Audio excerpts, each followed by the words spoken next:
Ooh, what's up, people? It's your boy Choco Pie, man. Man, I must really be lonely, man. I have a certain topic for this video that I'm making. So before anything else, I don't want to edit too much.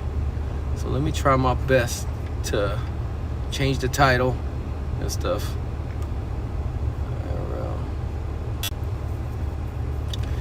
All right, here we go, people. Okay.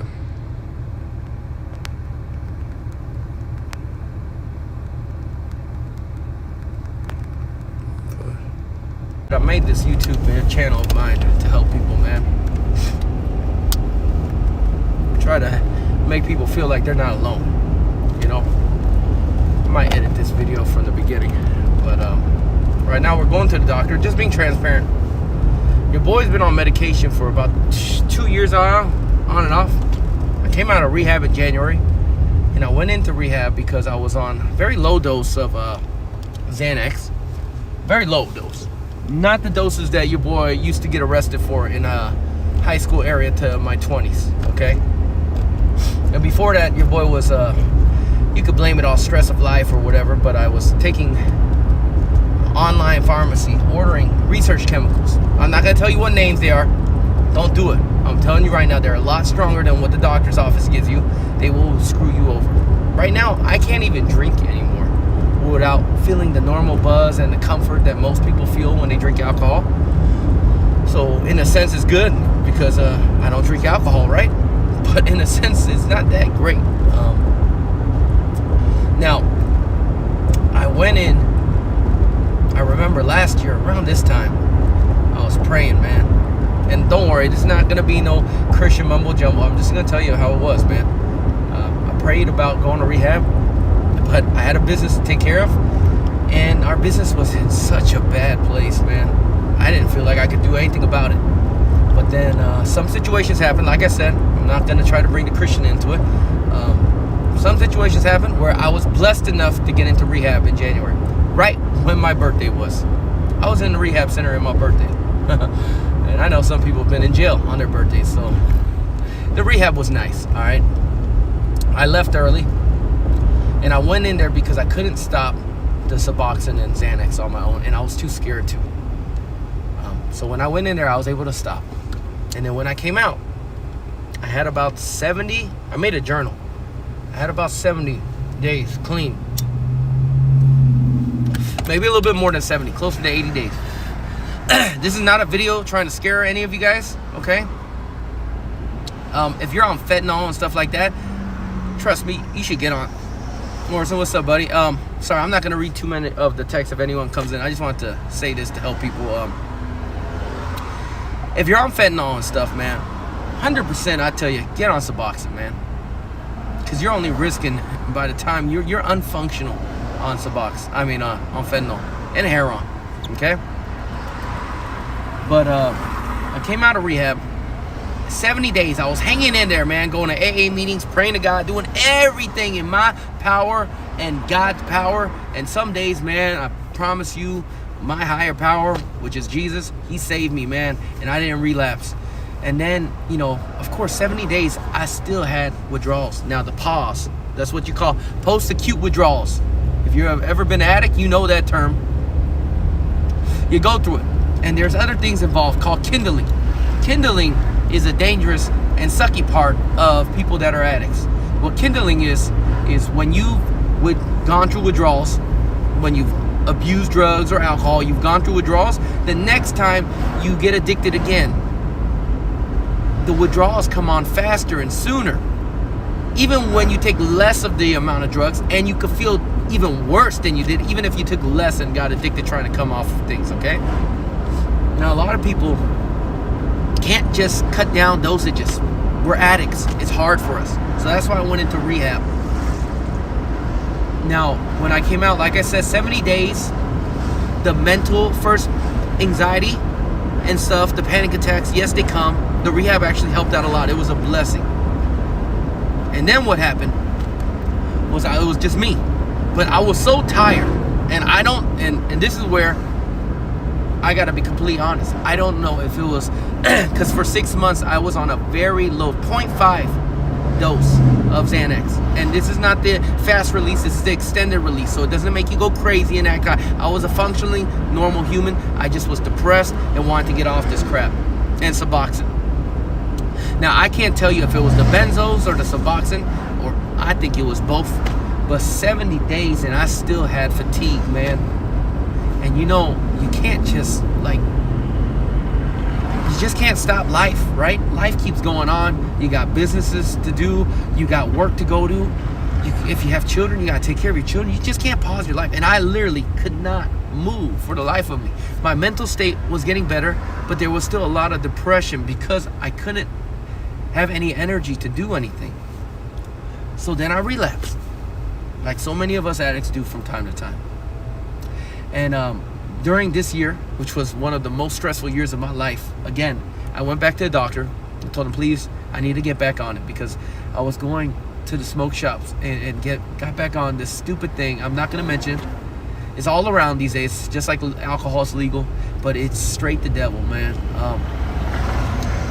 You know, I don't even want to explain what it is, but what Suboxone is worse than that.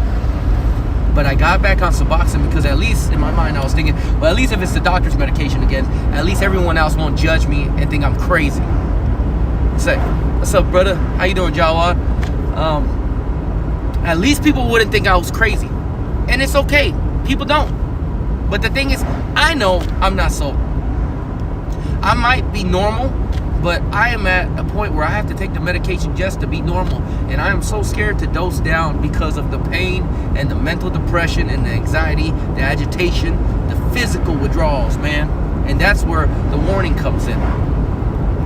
I'm telling you, people, if you get on Suboxone, get off that garbage as soon as possible, man. I'll say, oh, it's all right, brother. And so everybody goes through their struggles. I appreciate the sympathy, man. It's hell, man. You know, Suboxone is different from fentanyl and heroin. Now, heroin, your boy used to be a junkie in high school. I never shoot up needles after my high school ages. Now, there was ups and down times throughout my 20s where I made mistakes, but I never was a real junkie again, okay? Praise the Lord for that one. But the thing is, heroin, these things like that, fentanyl, if you're about a month or so clean, now, your boy never touched fentanyl except for once, and he almost OD'd, and that was by mistake. I was never addicted to fentanyl. I'm telling you, you will be fine after about a month or way less. So don't make me let you get scared. I'm telling you, when I withdrew from heroin and stuff when I was a young boy, trust me, in less than a week, I was back to myself. The only thing was, it's the mental addiction is still there, and you gotta fight that. It says, I've done so much research off Google, off Reddit, many years of my life, man, trying to figure out how to beat addiction. And the main thing is, you gotta stay clean, man. You gotta fight through the pains. But the thing is, I understand when you relapse. Trust me, part of recovery, anybody that goes to AA, NA will tell you, part of recovery is a relapse, man. You're gonna relapse. It happens to everyone. But what I was saying about heroin and fentanyl and even cocaine is, you're off after about a week of grueling hell and thinking you're gonna die, you will be back.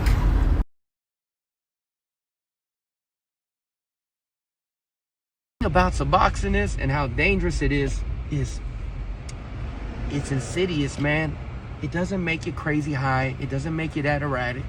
But when you want to get off it, it stays in your system so long. And the pause and the withdrawals, I'm talking about months. Now, that's not to scare anybody on it right now. Like myself, you can get off it. I got off it. It's just for me, I think over the years, I've abused my body. And there's that word again, kindling. I've went through more than 30 withdrawals in my life. I'm talking about hardcore withdrawals, crying, couldn't even go to the store to get milk kind of withdrawals, man. And every time your body goes through that, your brain, your physical body remembers it. It's like riding a bike, but in the worst way possible, man. You will feel the pain, and it gets worse as you get older because your body it can't fight as tough as you can when you were young. So those of you guys that are young and going through it, go out to the other side and shout victory and never go back. But like I said, Suboxone's withdrawals last a long time, and that's why it's so insidious. And the other drug that I took that's illegal from smoke shops, you see it all around. Like I said, I'm not going to mention it. That also is insidious.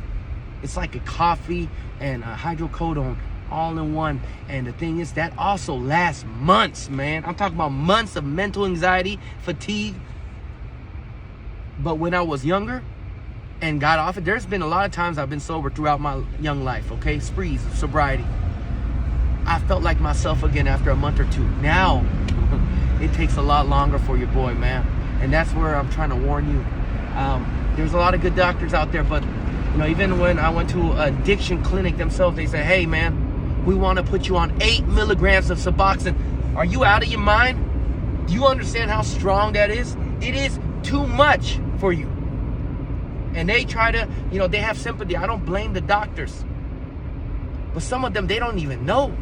And they try to put you on this high dosage. Now, they have a reason for it. They don't want you to relapse and go back to fentanyl and stuff. And for godly, please, if it's fentanyl or Suboxone, 1,000% of the way, baby. But some of the dosage might be way too high for you. So don't just go with, a lot of people say, go with the doctor's recommendation. I see it on Reddit all the time. Well, fuck you, man.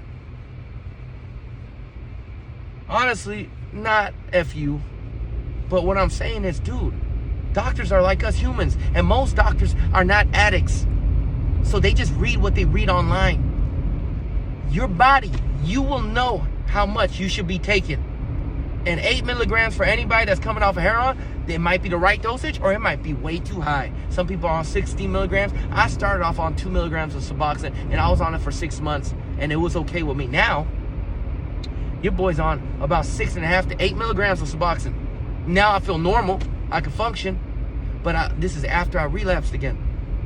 Now I'm on a higher dose. And it's terrible, my friends. It's terrible. It's not the fact that I'm crazy. I'm normal. I talk to my wife. I tell my parents. Like I said, I speak normally. I'm me, okay? I can laugh with my friends. But the thing is, deep down, when I'm alone, I think, dang, I'm still an addict. Like, there's these anxiety moments, you know, in your head. And you're like, I can't even go on a trip.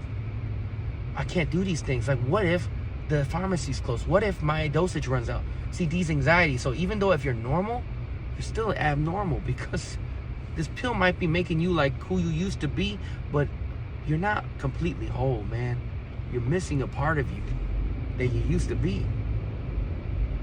And not a lot of people can get off this stuff, man. Some people I know that's been on it for the rest of their lives, because it's like their choice was, well, I guess it's better to be on this than to be a junkie or lose my job and stuff. So I understand that.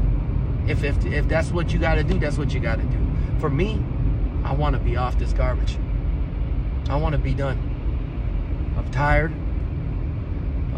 And like I said, I wasn't going to bring no Christian mumbo jumbo into this, but I felt when I prayed that God said he's going to release me this upcoming year. And I'm going to believe it. You got to have some faith, right? Go to any AA meeting and stuff when you try to get sober. There is always people that tell you, you got to believe in something.